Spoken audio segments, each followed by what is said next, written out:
The stars around Thalassa system burned cold and distant as Zalthus worked late in the quantum research lab aboard the Zalani station. His long fingers moved carefully over the control panels while data streams flowed across multiple screens. The Zalani were known throughout the galaxy as peaceful scientists who shared their discoveries freely with all species. They had never built weapons or fought wars because they believed knowledge should serve all life. Zalthus paused his work when the proximity alarms began screaming through the station corridors. The sound made his blood run cold because nothing should be approaching their remote research outpost without permission. He rushed to the observation deck and looked out into space through the transparent aluminum windows. What he saw there would haunt him forever. Massive warships emerged from hyperspace like demons materializing from nightmares. The vessels were dark and angular with crimson markings that identified them as belonging to the Korthak Empire. Everyone in the galaxy knew about the Korthak and their endless hunger for conquest. They were a militaristic species that enslaved weaker civilizations and stripped worlds bare of resources. General Vextar commanded the Korthak fleet from his flagship bridge. His scarred face showed satisfaction as he studied the peaceful research station through his tactical displays. The Zalani had chosen this remote location specifically because they wanted to study the dying star without interference. That isolation would now be their doom because no one would witness what happened here. The Korthak ships moved into attack formation with practiced efficiency. Their weapons powered up with ominous energy readings that made the space around them shimmer with deadly intent. Vextar opened communications to the station and his voice carried the arrogance of someone who had never met real resistance. Surrender immediately and prepare to be boarded. Your research data and facilities now belong to the Korthak Empire. Any resistance will result in the immediate destruction of your station and everyone aboard it. You have 5 minutes to comply with our demands. The Zalani station commander tried to negotiate, but his words fell on deaf ears. The Korthak had not come here to talk or trade. They wanted everything the Zalani had built, and they were prepared to take it by force. When the 5 minutes expired, Vextar gave the order that would change everything. Open fire on all targets. Destroy their defenses and disable their engines. Leave the research sections intact until we can extract their data. Kill anyone who resists, but keep the scientists alive for interrogation. The Korthak fleet unleashed devastating firepower against the defenseless research station. Plasma cannons and missile batteries tore through the station's hull, while energy beams sliced through corridor after corridor. The Zalani had no weapons to fight back with because they had never needed them. Their shields were designed to protect against cosmic radiation, not military-grade weapons. Zalthus watched in horror as escape pods launched from the damaged sections of the station. His heart lifted with hope until he saw Korthak fighters swoop down like vultures to destroy each pod with precise weapons fire. The pilots showed no mercy as they hunted down every attempt at escape. Families and children died in the cold vacuum of space while the attackers laughed over their communication channels. The station's artificial gravity failed in several sections, sending equipment and debris floating through the corridors in deadly clouds. Emergency lights bathed everything in red, while automated systems announced hull breaches and evacuation procedures that no one could follow. The smell of burned electronics and escaping atmosphere filled the air. Zalthus knew he had to do something before the communications array was destroyed. He ran through collapsing corridors while explosions shook the station around him. Other Zalani scientists lay dead or wounded along his path, but he could not stop to help them. The lives of his entire species might depend on getting a message out to the galaxy. He reached the communication center just as another Korthak missile struck nearby. The blast threw him against the wall and left his ears ringing, but the equipment still functioned. With shaking hands, he activated the broad-spectrum emergency transmitter and sent out a desperate plea for help to anyone who might be listening. This is Zalani Research Station, Theta 7, in the Thalassa system. We are under attack by Korthak forces. They are killing civilians and destroying our facilities. We are a peaceful people with no weapons or defenses.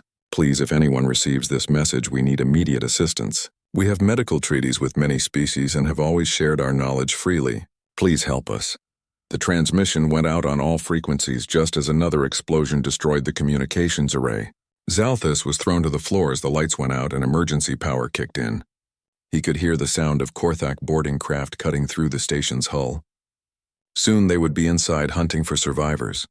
3 sectors away from the dying research station, The human defense fleet patrolled the borders of known space. The massive warships moved in perfect formation through the darkness between stars. These vessels carried the most advanced weapons and shields ever created, but their crews hoped never to use them in anger. Lieutenant Lisa Park sat at her communication station aboard the flagship Defiance when the Zilani distress call reached her equipment. She had been monitoring routine traffic between merchant vessels when the desperate plea cut through all other signals. The fear and pain in the alien voice made her hands shake as she recorded the message. She immediately brought the transmission to Admiral Catherine Blake, who listened to it with growing anger. The bridge crew fell silent as they heard the Zilani scientist begging for help, while explosions echoed in the background. Every human aboard the ship knew about the peaceful Zilani and their contributions to galactic science and medicine. Admiral Blake was known throughout the human defense fleet as someone who never backed down from a fight when innocent lives were at stake. Her reputation for tactical brilliance was matched only by her unwavering moral compass. She had spent her entire career protecting those who could not protect themselves. The galaxy knows us as the deadliest military force ever assembled. They fear our weapons and our tactics, but they do not understand why we built this fleet. Today they will learn that our strength exists not to conquer, but to protect those who call out for help in their darkest hour. All ships prepare for immediate hyperspace jump to the Thalassa system.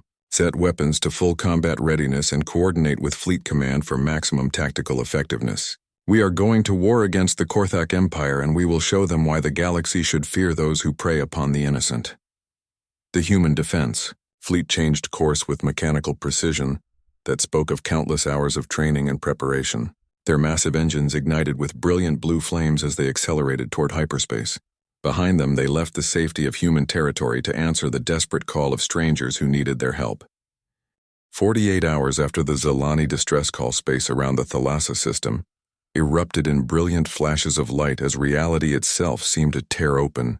The human defense fleet dropped out of hyperspace with perfect synchronization that spoke of military precision beyond anything the galaxy had ever witnessed. 12 massive dreadnoughts led the formation, followed by 36 cruisers and over 100 smaller vessels. General Vextar stood on his command bridge studying the tactical displays with growing disbelief. He had heard stories about human military capabilities, but seeing their fleet materialize in perfect battle formation sent ice through his veins. Each human dreadnought was larger than his own flagship, and their weapon signatures showed energy outputs that defied conventional understanding. The human ships moved with fluid grace despite their enormous size.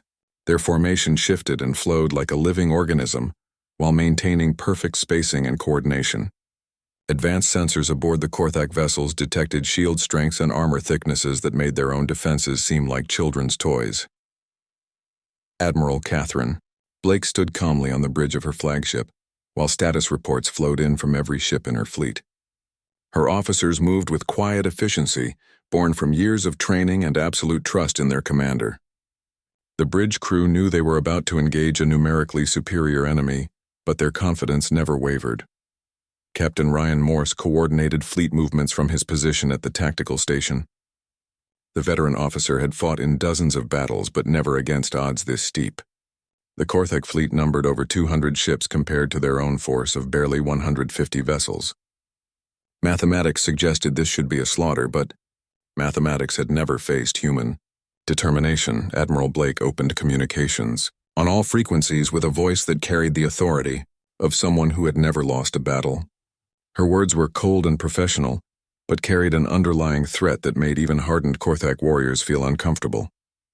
The entire galaxy would remember what she said next. This is Admiral Catherine Blake of the Human Defense Fleet. You have attacked and murdered civilians at a peaceful research facility. You will immediately cease all hostile actions, withdraw your forces from this system, and prepare to face the consequences of your unprovoked aggression against innocent people. General Vextar responded with the bluster and arrogance that had served him well against weaker opponents. His scarred face twisted into a sneer as he activated his own communication systems. The Korthak general had built his reputation on intimidating enemies into submission before the fighting even began. Human admiral you are, outnumbered and outgunned in territory that now belongs to the Korthak Empire by right of conquest. Withdraw your fleet immediately or share the fate of the Zilani research station We have 200 warships ready to destroy your pathetic force. You have no chance of victory against our superior numbers. News of the confrontation spread rapidly through quantum communication networks that connected every major civilization in the galaxy. Military commanders and intelligence services monitored the situation with intense interest because this would be the first major engagement involving the human defense fleet outside their own territory. The consensus among galactic observers was unanimous. The humans had made a terrible tactical error by responding to the distress call. While their individual ships were clearly superior, the numerical disadvantage was simply too great to overcome. Most species began preparing diplomatic messages to the Korthak Empire, hoping to avoid human retaliation. The Altarian Defense Council held an emergency session to discuss whether they should intervene on behalf of their human allies. The debate was brief because their own fleet was thousands of light years away and could never arrive in time to affect the outcome. They could only watch helplessly as their friends sailed toward certain destruction. Admiral Blake gave General Vextar exactly 1 hour to withdraw his forces and leave the system. She made it clear that this was not a negotiation but a final warning. The Korthak commander used this time to position his fleet in a complex three-dimensional formation designed to overwhelm the humans. Through sheer firepower concentration, Korthak tactical doctrine emphasized numerical superiority and overwhelming assault tactics. Their ships moved into attack positions that would allow them to focus multiple weapons on each human vessel. Vextar smiled with satisfaction as he watched his forces deploy. No enemy had ever survived such a coordinated attack. Aboard the human ships, the crews prepared for battle with calm professionalism that would have impressed even their enemies. Weapon systems powered up with low harmonic hums while shield generators reached full capacity. Engineering teams made final adjustments to reactor outputs and damage control parties took their stations. Captain Morse coordinated with his fellow ship commanders through encrypted communication channels. The human fleet began subtle maneuvers that appeared random to Korthak observers, but followed tactical patterns that had been practiced countless times. Each ship knew exactly where to be when the shooting started. Lieutenant Park monitored communication frequencies and detected increasing chatter among the Korthak fleet. Their commanders were growing excited as they anticipated an easy victory over the legendary human warships. They had no idea they were about to learn why humans had earned their fearsome reputation. As the deadline approached, Admiral Blake stood quietly on her bridge reviewing tactical displays that showed every ship in both fleets. Her officers waited for orders while the rest of the galaxy held its breath. The next few hours would determine whether the human defense fleet was truly invincible or just another military force. The hour expired without any sign of Korthak withdrawal. If anything, Vexitar had used the time to strengthen his attack formation. His ships surrounded the human fleet in a complex sphere, designed to deliver maximum firepower from all directions. The trap was set and ready to spring. Admiral Blake activated fleet-wide communications one final time. Her voice remained calm and professional, but carried an edge that made veteran officers throughout her fleet straighten unconsciously. They had heard that tone before during their most desperate battles. General Vextar, you have chosen to remain and continue your aggression against peaceful civilians. Very well. All human ships weapons free. Engage all hostile targets with maximum prejudice. Show them why the galaxy fears us and why that fear is completely justified. The human fleet moved as one organism responding to orders with precision that bordered on telepathic. Their formation flowed and shifted while maintaining perfect coordination between all vessels. Advanced tactical computers calculated firing solutions faster than biological minds could process information.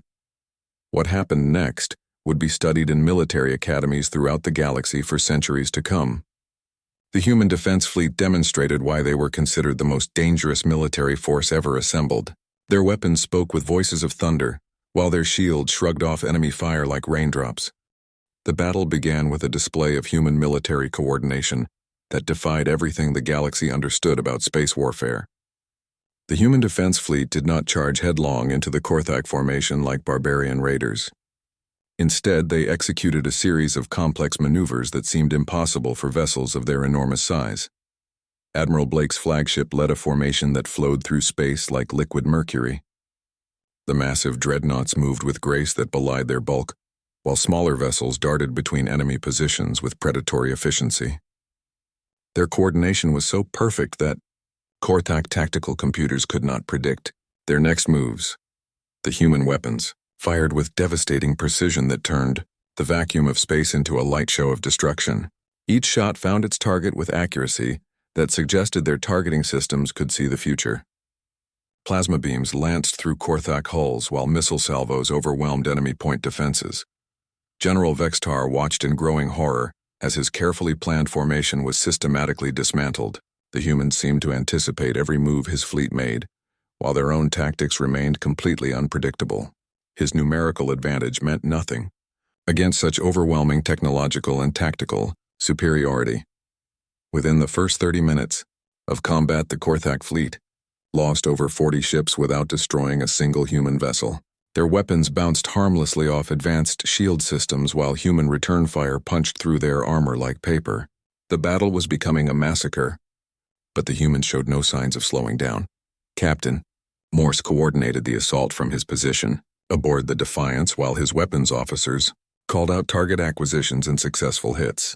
The veteran commander had fought in many battles but had never seen such one-sided destruction. The Korthak fleet was being carved apart with surgical precision. The humans targeted command ships, first crippling the Korthak ability to coordinate their defense. Heavy weapons platforms were next, eliminating the enemy's most dangerous offensive capabilities. Finally, they focused on propulsion systems, stranding damaged vessels and preventing retreat, while the main battle raged around the Thalassa system commander. Jake Torres led a desperate rescue mission to the damaged Zalani research station. His marine assault shuttles used advanced stealth systems to avoid detection while they approached the station through the debris. Field Torres and his Marines moved through the station's damaged corridors with weapons ready and medical supplies in hand. They found bodies of Zalani scientists who had been murdered by Korthak boarding parties but continued their search for any survivors who might still be hiding. The Marines discovered Zalthis sealed inside a laboratory section that had been cut off by hull breaches. The young Zalani scientist was traumatized and terrified, especially when he saw the armored human soldiers approaching him. He had heard stories about human ruthlessness and expected to be killed. Commander Torres surprised the alien by removing his helmet and kneeling down to the scientist's level. His voice was gentle and reassuring as he spoke words that would change Zalthis forever. "Hey there, friend. My name is Jake. We received your distress call and came as fast as we could. You are safe now. Let us get you out of here." The contrast between human military might and human compassion confused Zalthis as the Marines carefully extracted him from the damaged station. They treated his injuries with advanced medical equipment while speaking softly to calm his fears. These were supposed to be the galaxy's most feared warriors, but they acted like gentle caregivers. Back in the main battle, the Korthak fleet attempted a fighting retreat as General Vextar realized his forces faced complete annihilation. He ordered his remaining ships to form a defensive screen, while damaged vessels tried to escape into hyperspace. Even this maneuver was executed poorly against human tactical superiority. The human defense fleet pursued the retreating Korthak ships with relentless efficiency. Their faster vessels intercepted escaping enemies, while heavier units continued to pound the defensive formations. Human pilots showed skills that bordered on supernatural as they flew through enemy fire without taking serious damage. Admiral Blake could have ordered her fleet to hunt down and destroy every remaining Korthak vessel. Her ships were faster and her weapons were more accurate than anything the enemy possessed. Total victory was within her grasp, but she made a decision that puzzled military observers throughout the galaxy. All ships ceased pursuit and formed defensive perimeter around the research station. Let the surviving Korthak vessels retreat. Our mission here is to protect the innocent, not to conduct a war of extermination. We have made our point and demonstrated the consequences of attacking peaceful civilians. The order confused both her own officers and enemy commanders, who expected the humans to press their advantage. Military doctrine throughout the galaxy demanded complete destruction of enemy forces whenever possible. Showing mercy to defeated opponents was considered a sign of weakness. General Vextar escaped with barely 30 ships from his original force of over 200 vessels. His flagship limped toward the edge of the system with hull breaches and failing systems, while emergency teams worked frantically to keep life support functioning. The proud Korthak commander had been utterly humiliated. Across the galaxy, military analysts struggled to understand what they had witnessed. The human defense fleet had demonstrated combat capabilities that exceeded every previous estimate. Their technology was generations ahead of anything else in known space, and their tactical coordination was simply inhuman. More puzzling was their restraint in victory. Every other military force would have pursued and destroyed the fleeing Korthak fleet. The humans had chosen mercy over vengeance despite having every tactical advantage. This behavior did not match their reputation as ruthless conquerors. Intelligence services throughout civilized space began reviewing decades of human military actions looking for patterns they might have missed. The evidence was there, but it had been misinterpreted for generations. Humanity was not the conquering force everyone believed them to be.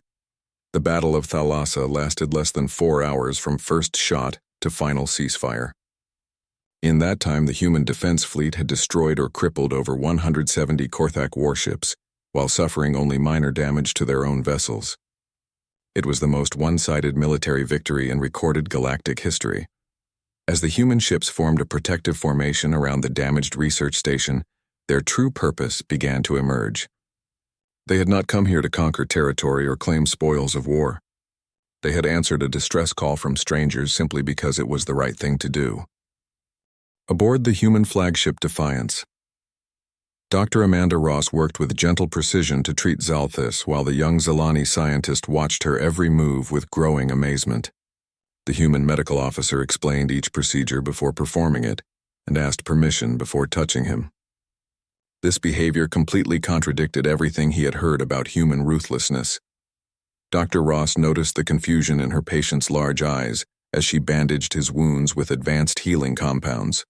She had treated many different alien species during her career and recognized the signs of psychological trauma mixed with fear and bewilderment. Zalthis needed more than medical attention. "Why did you come here?" Zalthis asked in his soft musical voice while Dr. Ross adjusted the medical scanner readings. "The stories say humans are conquerors like the Korthak. Why would you risk your ships and crews to save strangers? What do you gain from helping my people?" Dr. Ross paused in her work and sat down beside the recovery bed where Zalthis rested. Her expression was gentle but serious as she considered how to explain something that seemed obvious to her, but revolutionary to him. The answer would challenge everything the galaxy believed about humanity, because that is what we do. When someone calls for help, we answer. It does not matter if they are human or alien or if we have ever met them before. We help because it is right and because we have the power to make a difference. That is who we choose to be. Meanwhile, Admiral Blake prepared to address not just her own fleet, but the entire galaxy through quantum communication networks. Her words would be broadcast to every major civilization and recorded for historical archives. She knew this moment would define humanity's place in galactic civilization for generations to come. People of the galaxy, today we fought not for territory or resources or glory. We fought because peaceful beings called for help while evil forces tried to destroy them. This is why we maintain the most powerful military force in known space, not to conquer, but to protect those who cannot protect themselves. For too long you have misunderstood our intentions and feared our capabilities. You believed we were another predatory species waiting to devour weaker civilizations. The truth is exactly the opposite. We learned long ago that the galaxy is full of those who prey upon the innocent. We chose to become strong so we could stand between predators and their victims. The revelation sent shockwaves through galactic civilization as intelligence services and military commanders scrambled to reanalyze decades of human behavior. Pattern after pattern emerged, showing humans consistently using their power to protect smaller species and prevent conflicts rather than starting them. The Altarian collective remembered how human ships had appeared during the Vegan crisis, preventing a genocide that would have killed billions. The Proxima Alliance recalled human mediation that stopped a devastating war between member species. Dozens of similar incidents were suddenly viewed in completely different light. As Zalthis recovered from his injuries, he spent hours observing the human crew going about their duties. He watched Marines gently caring for wounded Korthak prisoners who had been captured during the battle. He saw engineers working tirelessly to repair damaged sections of his research station using their own materials and equipment. Captain Morse personally supervised the recovery of Zalani bodies from the destroyed sections of the station. The human commander insisted that every scientist receive proper burial, according to Zilani customs, even though this delayed the fleet's departure. His respect for alien traditions impressed Zalthis deeply. The young scientist began to understand that humanity's greatest weapon was not their advanced technology or superior tactics. Their real strength came from their capacity for empathy, combined with the courage to act on their convictions. They did not just feel sorry for the oppressed, they did something about it. Admiral Blake invited Zalthis to join her on the bridge where he could observe human military operations firsthand. She explained the scope of their defensive patrol routes that covered thousands of star systems. The human defense fleet protected trade routes, prevented conflicts, and responded to distress calls throughout their area of responsibility. We learned something important from our own violent history. Evil succeeds when good people do nothing to stop it. We refuse to be bystanders when innocent beings suffer regardless of the cost to ourselves. This philosophy guides everything we do as a military force. The Admiral showed Zalthis classified reports detailing dozens of interventions that had never made galactic news. Human ships had prevented slave raids, stopped pirate attacks, and deterred aggressive expansion by militaristic species. Most of these actions had been attributed to local defense forces or dismissed as rumors. Throughout the galaxy, diplomatic envoys began preparing formal requests for meetings with human representatives. Species that had viewed humanity with suspicion and fear now understood their true nature. The Federation of Free Worlds drafted a formal request for human membership while other alliances sought mutual defense treaties. The Crystalline Entity Collective sent a delegation expressing gratitude for human protection of their mining colonies. These silicon-based beings rarely interacted with organic life, but they recognized the value of having guardians who asked for nothing in return. Their gratitude carried special weight because of their traditional isolation. Dr. Ross continued treating Zalthis not just for his physical injuries, but for the psychological trauma of witnessing his people's murder. She used advanced therapy techniques combined with genuine compassion to help him process what had happened. Her dedication to healing went far beyond professional duty.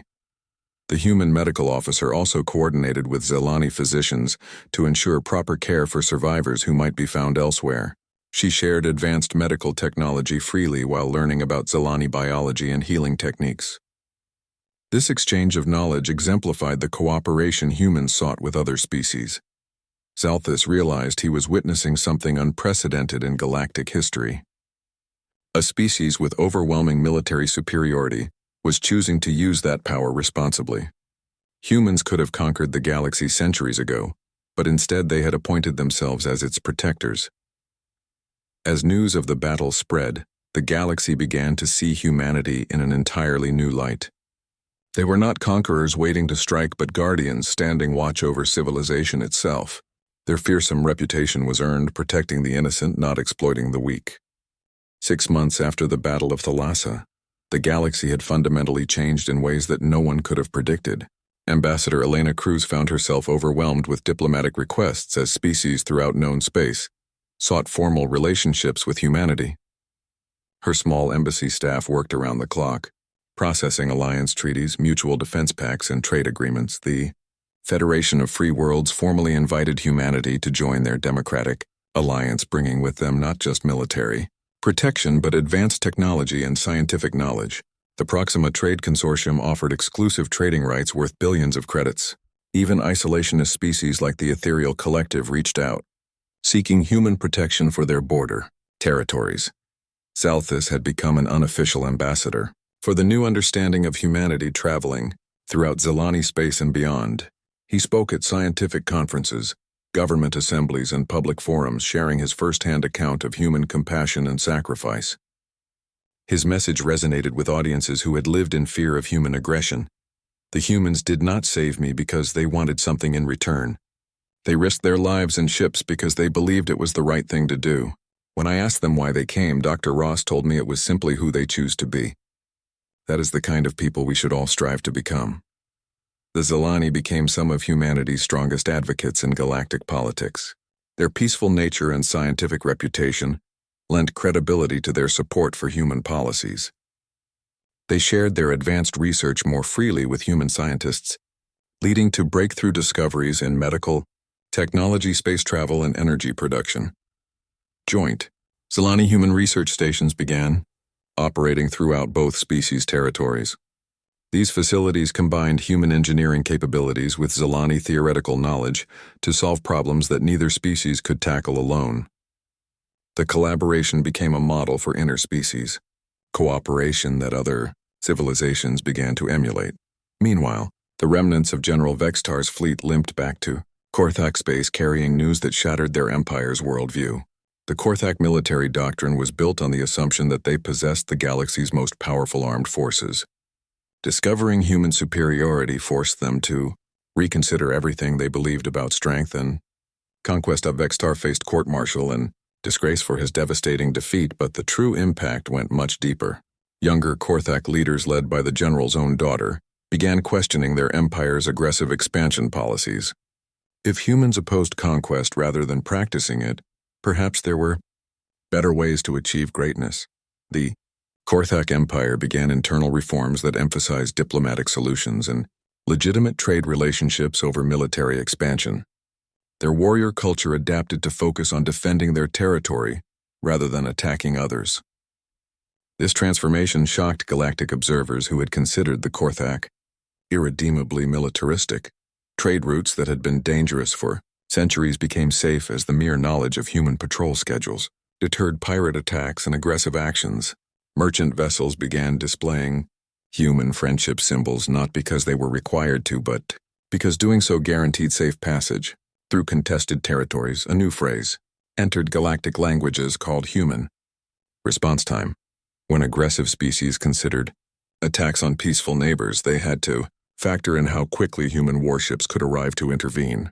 The answer was usually less than 72 hours to anywhere in known space, making conquest seem far less attractive.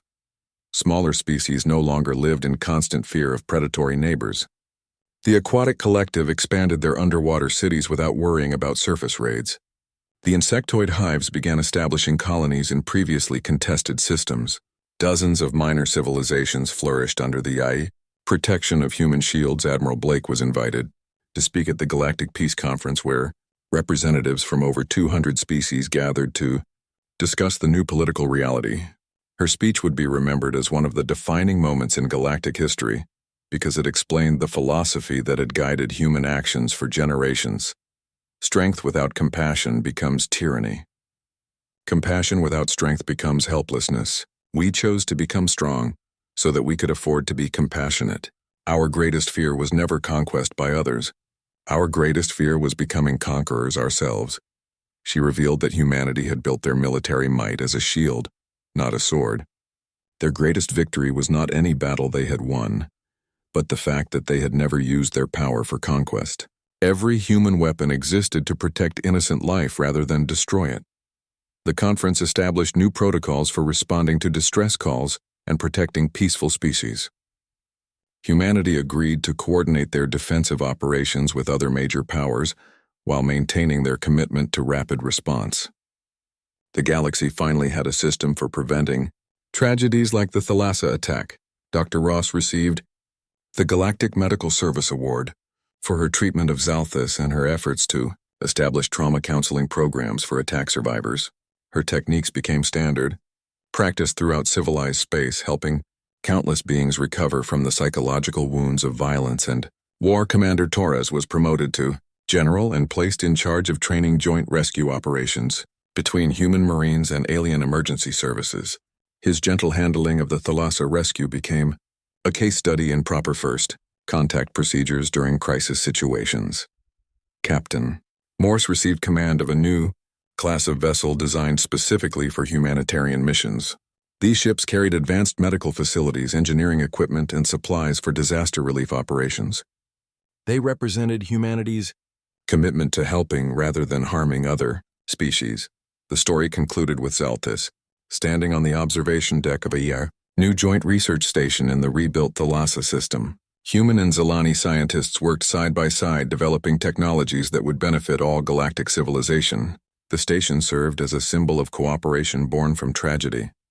As he watched human patrol ships conducting routine sweeps of the system, Zalthus reflected on the lesson he had learned from his ordeal. True strength was not measured by the capacity to destroy, but by the choice to protect. The galaxy's deadliest fleet had answered an alien distress call because it was right, not because they had to. The final image showed the human defense fleet engines blazing as they departed for their next patrol route. They carried with them the hopes and safety of 1,000 peaceful worlds. They were guardians, not conquerors, and the galaxy was infinitely better for their vigilant protection. Years later, historians would mark the Battle of Thalassa as the moment when galactic civilization truly began. It was the day when the strongest chose to protect the weakest and when fear gave way to understanding. Humanity had shown the galaxy what real strength looked like, and the universe would never be the same.